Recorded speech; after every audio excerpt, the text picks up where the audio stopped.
In this lesson, we are going to learn how to reduce rational expressions. It starts out by going back to learning how to reduce fractions. At this point in your math career, you just look at the numbers and say, oh, they're both divisible by 6, and you reduce. But how did you learn that? Well, at some point, you had to learn about factoring, writing out some factors of 18. Now, there's lots of different ways we could write that, but what if we wrote it as 6 times 3? And then 30 is 6 times 5. What allowed you to reduce it is that you divided out the common factor of 6, because that goes in there one time. And that's why when you reduce 18 over 30, you get 3/5. Reducing common factors. And remember, factors are things that are multiplied together. So what would be wrong, something you couldn't do?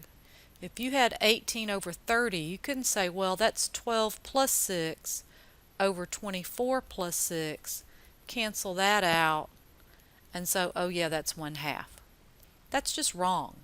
You cannot cancel out common add-ins. Really, that's what that is. Wrong, wrong, wrong, wrong.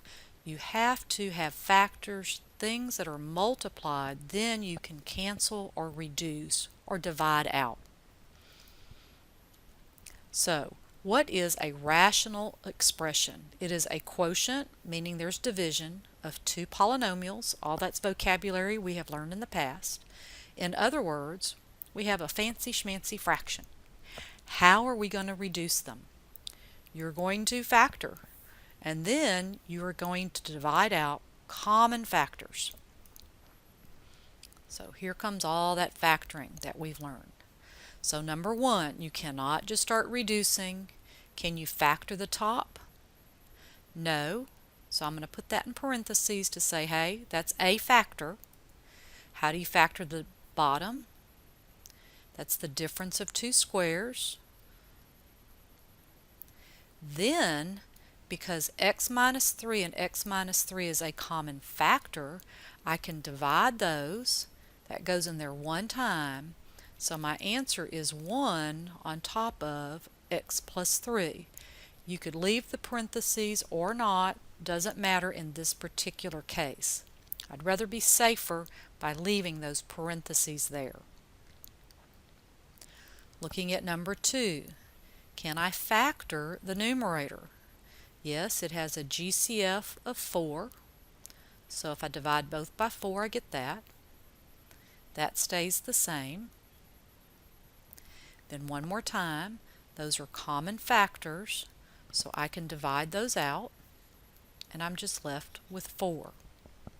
Factor, factor, factor. Look at number 3. Well, what does that have? They have a common factor of 7. On the bottom, they have a common factor of 2. And I might say, well, I'm done. Nothing's the same, so I just leave it. No. What can I do with that? I can factor it more. That's the difference of two squares. So I'm going to leave the denominator the same because I can't factor it any further. Now I have common factor of x minus 2 and x minus 2. Those reduce, meaning they divide to 1. So on top I have this, on bottom I have that. Factor, factor, factor.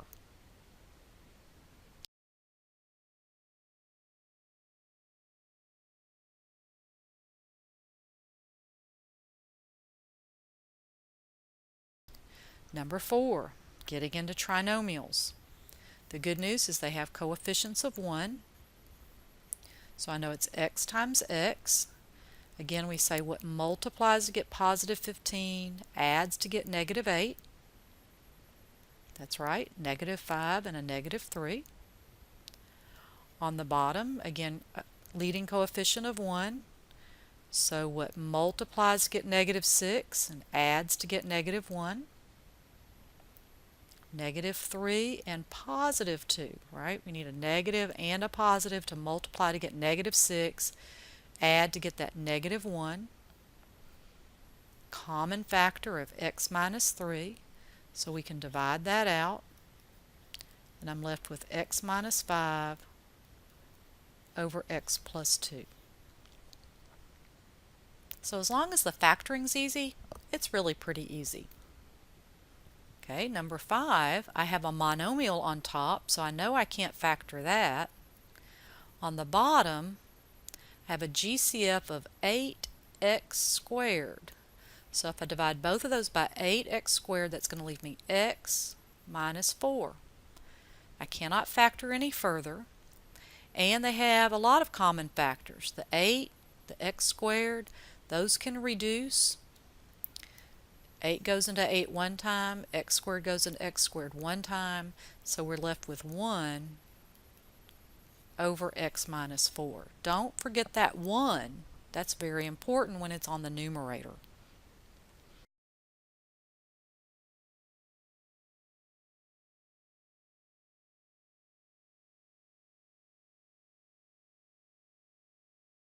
Alright, number 6. Well, those all have an x, so let's take out that x. And that leaves me with a trinomial that I'm going to go back and factor in here in just a second. Those also have an x. And remember, x goes into x one time. So right here, I could reduce and say, well, you know, those x's are going to divide out. And that's true, so now I have this over that. Would that be my final answer? Probably not. I think I could probably factor that more. So, my only choice for 3 is 3 and 1. My only choice for 5 is 5 and 1. I got to play around with it to get an 8. Why don't you pause the video, see if you can factor both of those.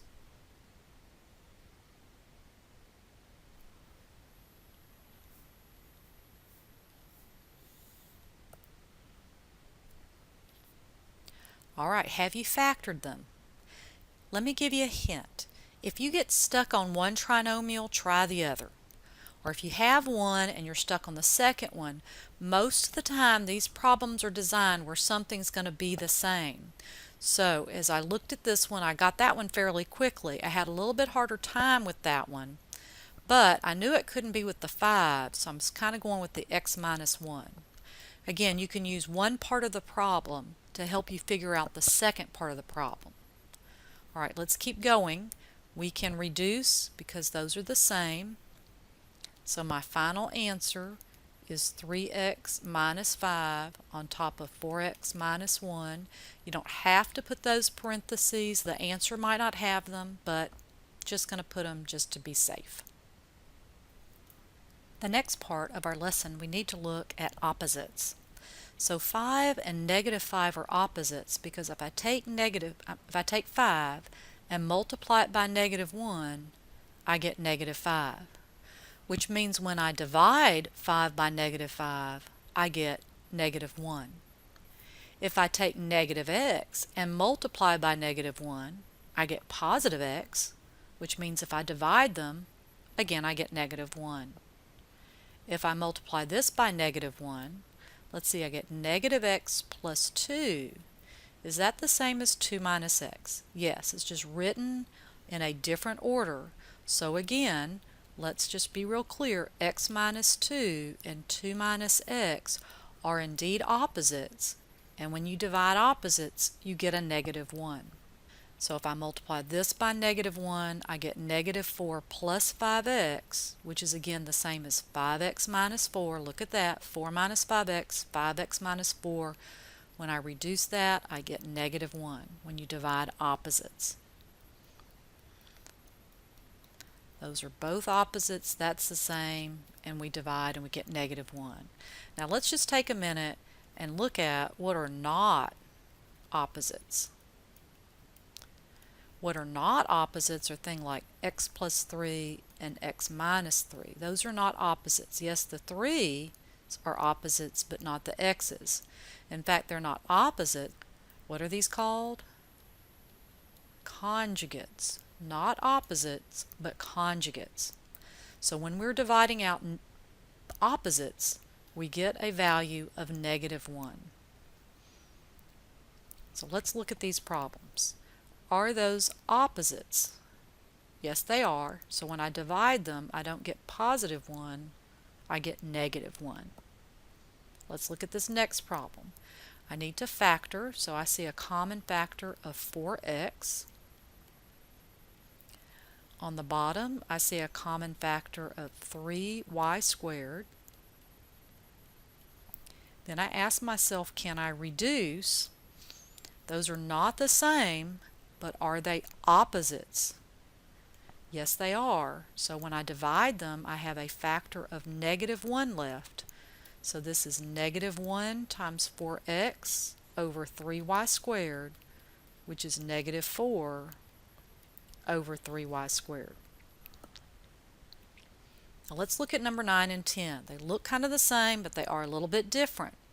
So number 9, we need to factor the top, difference of two squares. The 25 comes first, so put the 5's first.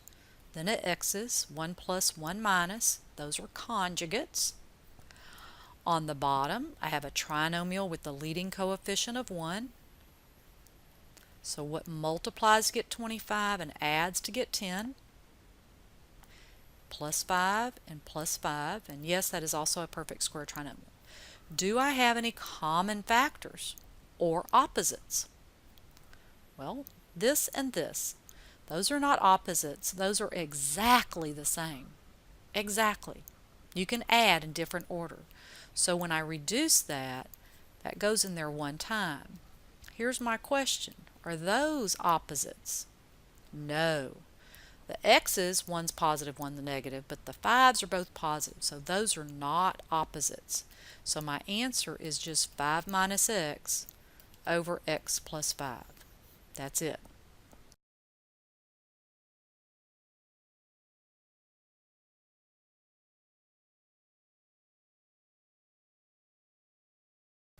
Now let's look at number 10. Looks the same.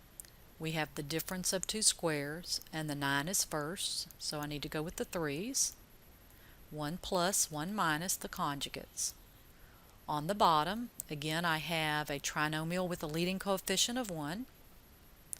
So what multiplies to get negative 18 and adds to get positive 3? A positive 6 and a negative 3. Do you have any of the same factors on top and bottom? No. But those are opposites. The 3's have a different sign, the x's are a different sign, so those are opposites. So I can divide those and get negative 1. And this is where putting parentheses really makes a difference. So we need a negative 1 times 3 plus x over an x plus 6. Or we could write it like that, because usually we don't write that 1. Now I guess I should be careful, put everything in parentheses. And that's probably the safest way to write that answer. Don't leave out those parentheses. Let's look at 11 and 12. Ooh, 11 a little more challenging as far as those factoring. So let's look at this. Is there a GCF? I know they have an x cubed. What are all those numbers divisible by? I hope 6, so I'm thinking 6x cubed. So that leaves me x squared. 6 goes into 54, that's 9, that leaves me an x. And that would be positive 20. Wow, that looks a lot easier now. Down here, I think they're all divisible by 3x cubed. And let's see, that leaves me that. Alright, I need to keep factoring those trinomials, but could we kind of reduce right now? Let's see, 3 and 6 reduce, that reduces, so let's see if we can do a little reducing. 3 goes into 6 2 times, and the x cubes would reduce totally, so I have a 2 left on top. Then I need to factor those trinomials. So the good news is that's a leading coefficient of 1. What multiplies to get negative 20 adds to get negative 9.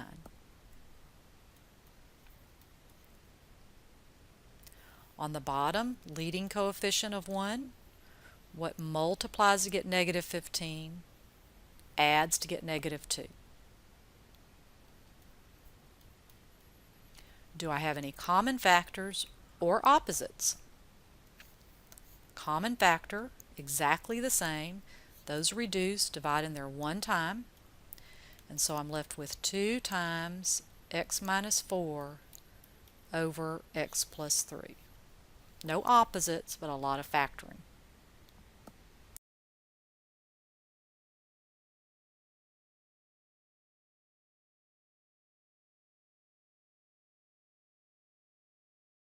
Last example. Well, that top part looks pretty easy. Let's see. I have a leading coefficient of 1. What multiplies to get negative 3 and adds to get negative 2? Negative 3 and positive 1. On the bottom, these are cubes. We don't get to practice those very often. Remember, a cube has a short one and a long one. Binomial times a trinomial. So let's do the binomial. Remember, we keep the sign. What times what is 27? Then that leaves me x. Then I have a trinomial. We square that. We square that. Remember, it's always positive. We multiply and change the sign. Now, do I have any common factors? Are those the same, or are they opposites? They're opposites. So I can divide, and that leaves me a factor of negative 1. So I'm just going to write it as a negative times x plus 1. Put those in parentheses. And then I have that on the bottom. So reducing rational expressions really challenges all of your factoring skills.